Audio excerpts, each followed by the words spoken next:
Hi, my name is Brooke, and I'm going to be teaching you how to graph parabolas and teach you the standard form of the equations for the parabolas. So, our objective for today will be to use standard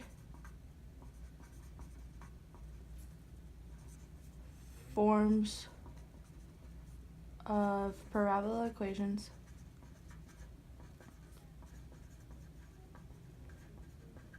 to graph parabolas.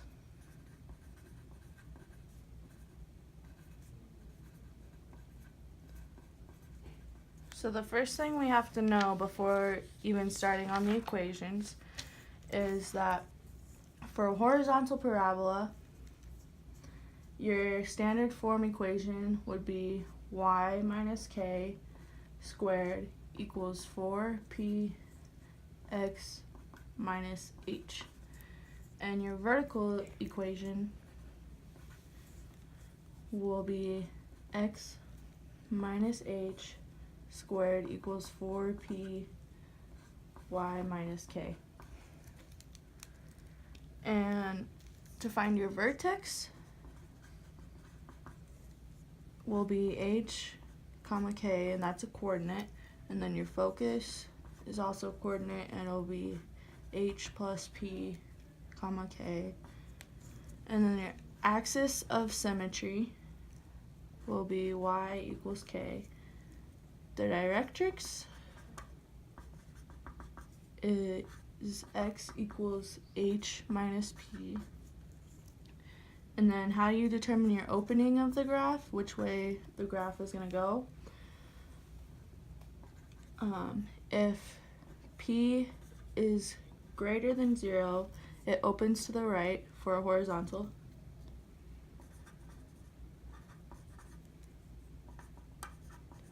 And for p is less than 0, it opens to the left. And same with the vertical. If it's greater than 0, it opens up. If it's less than 0, it opens down. Okay, so our first example is going to be fairly easy. And it's just going to be an equation and how to find all of your points and without the graphing. So your equation is going to be y squared equals 8x plus 48. And you're supposed to find the focus, vertex, directrix, and axis of symmetry. And then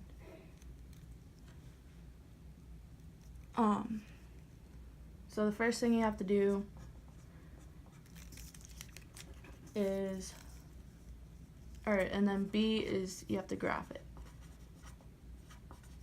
So step 1 is to put it in standard form.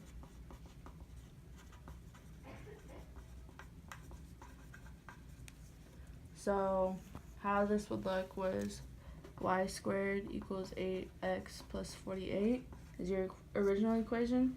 So you would find the greatest common factor between 8 and 48, which is 6. So you go y squared equals 8x plus 6. And then you just have to factor that out. So it'd be y minus 0 squared equals 4 times 2, and then x plus 6. And the reason we got 2 here is 4p, because you have to take the 4 from the original equation. So 4 times 4p equals 8, which we get from this x. So if you take 8 divided by 4, it equals 2, and that's how you get that number.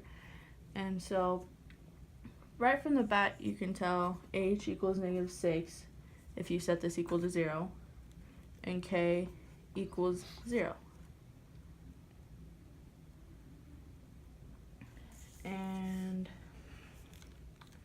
So now what you want to do is just determine your vertex.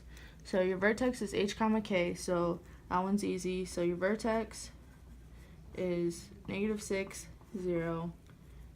The directrix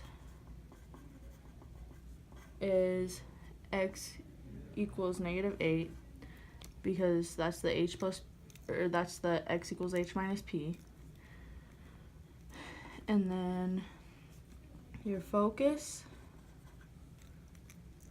would be -4 and 0, because that's the h plus p and the k. And then your axis of symmetry would be y equals 0. And then since p is greater than 0, the graph will open to the right.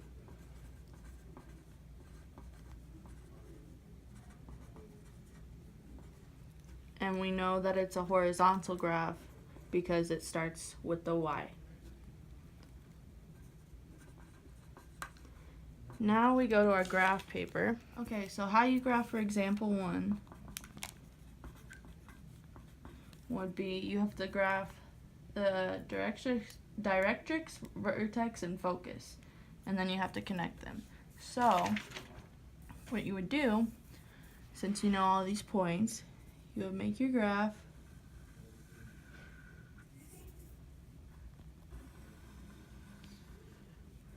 and then your vertex is -6, 0. Here, hold on. So -6, 0. And then your directrix is x equals -8, so it's going to intersect the x-axis. And then your focus would be -4, 0. So that's just the point of where you're going to be in line with. And then your axis of symmetry would intersect at 0. So this is your axis of symmetry.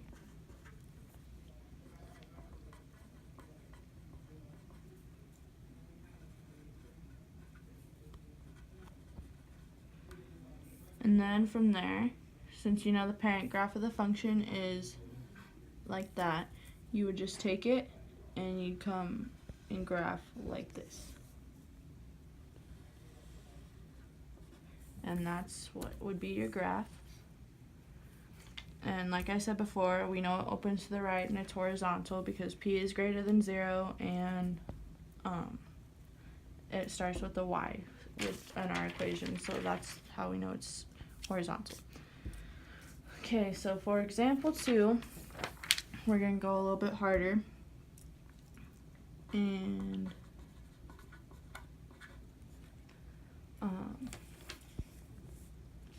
the next equation is 2x squared minus 8x plus y plus 6 equals 0.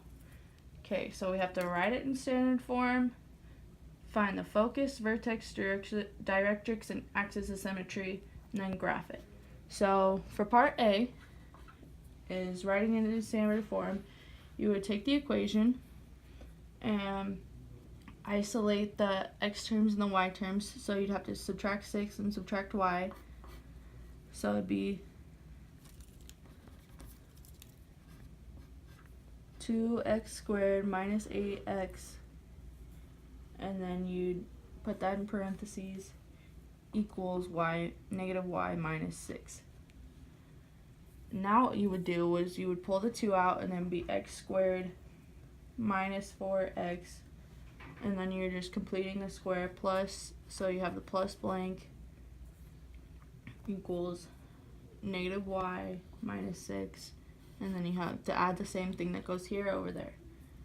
So what you would do is, for completing the square is basically just a factor, so you would square it out. So your number is going to be 4, and then so that's what you're going to do over here, and you go 2x squared minus 4x plus 4 equals negative y minus 6, 2 times 4. Oops. And then, so you have the 2x minus 2 squared equals negative y minus 2. And then, so what you want to do is you're going to divide by 2 on each side. So these cancel out, and then you're going to divide this by 2. And your standard form of your equation would be x minus 2 squared equals negative 1/2 y minus 2. Now, what you want to do is take, because this times the 1/2 would be 4p equals 1/2, negative 1/2. Since this comes from our standard form of our equation, so you're going to divide it by 4 on each side. So p is going to equal negative 1/8. And so now that you have p, you can find all the rest of your points. So your vertex is going to be 2 and 2 for your h comma k. And then your focus is going to be 2 and 15/8. Your directrix is going to be y equals 17/8. And your axis of symmetry is going to be at x equals 2. It's going to open down because p is less than 0 and the equation starts with x. So now what you're going to do is you're going to graph it. So example 2. So like I said before, you just plug in all your points. So for this graph, you would go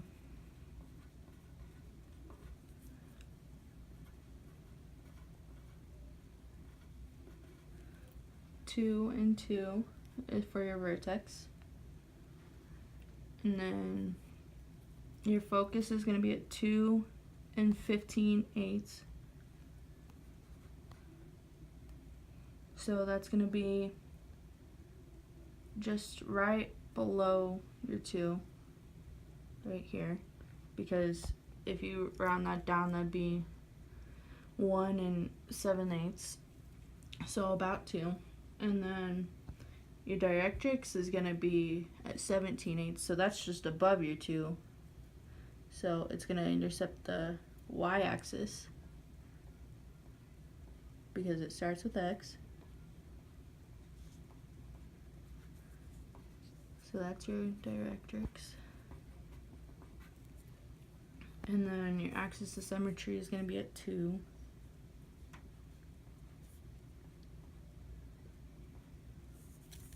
And it's going to be at x equals 2, so it's going to go vertical.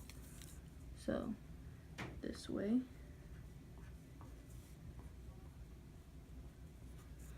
Okay, and then you just graph it again. So you take your y squared graph and you graph it down.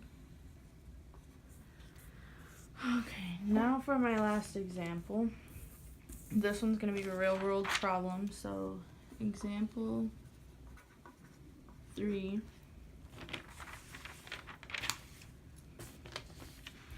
The real world problem says a NASA aircraft flies in parabolic arcs. It starts its ascent at 24,000 feet, so we can take that out, 24,000 feet. It approaches maximum height. As it approaches maximum height, the aircraft is allowed to free fall at an angle. The height of the aircraft in feet is going to equal y.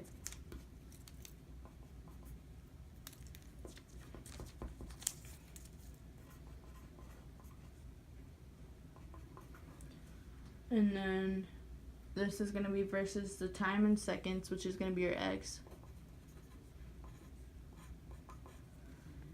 And then this the way it flies is going to be modeled by the equation x squared minus 65x plus 0.11y minus 2,683.75 equals 0.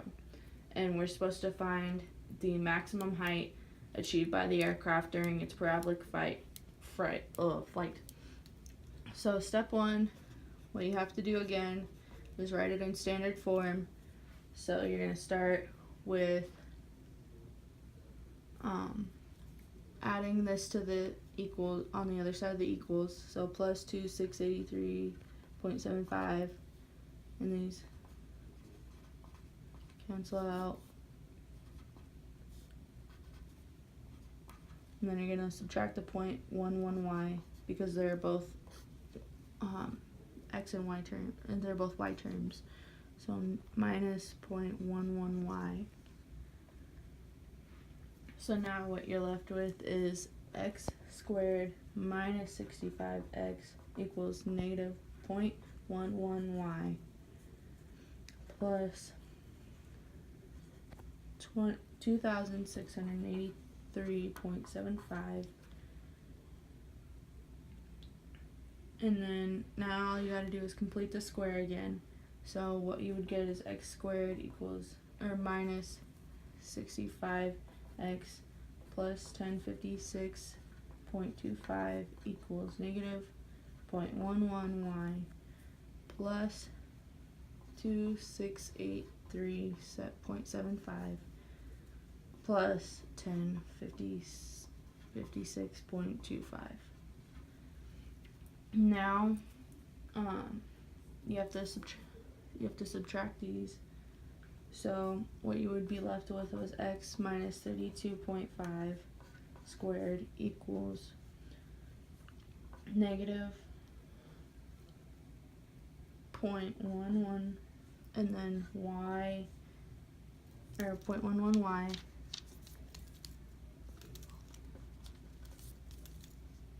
plus 3740, and then it comes out to x minus 32.5 squared equals negative 0.11, and then you put y in parentheses minus 34,000. So this is going to be your standard form of your equation. So we know that our vertex is going to be 32.5 and 34,000, and this is the maximum. And it starts with x, so we know the graph faces down because p is less than 0.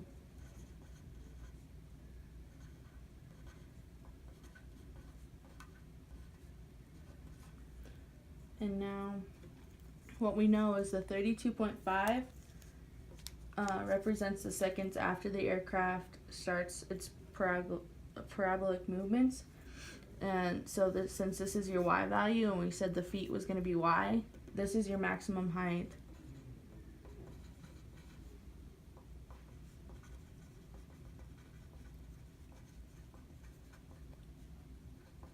And now all you got to do is graph it. So for this graph, on example 3, what we're going to do is graph it like this.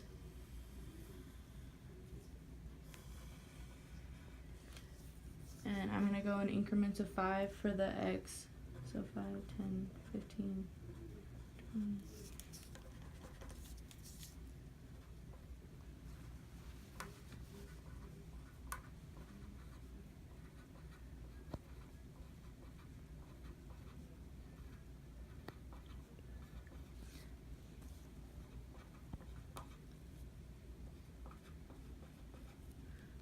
And then on the top, we're going to go by 2s, but it's going to be counted in thousands, so we're going to put a break, and then go 22, 24, 26, 28, 30, 32, 34, 36, 38, 40, and 42, and then we're gonna put, this is gonna be feet in thousands,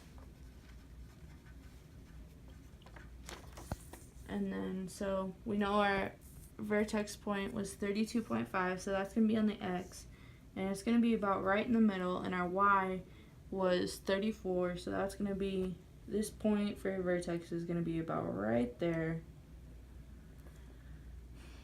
And then your next step is to graph the points on the other parts that you had, so your direct streaks, which would be right above 24, because that's where it started.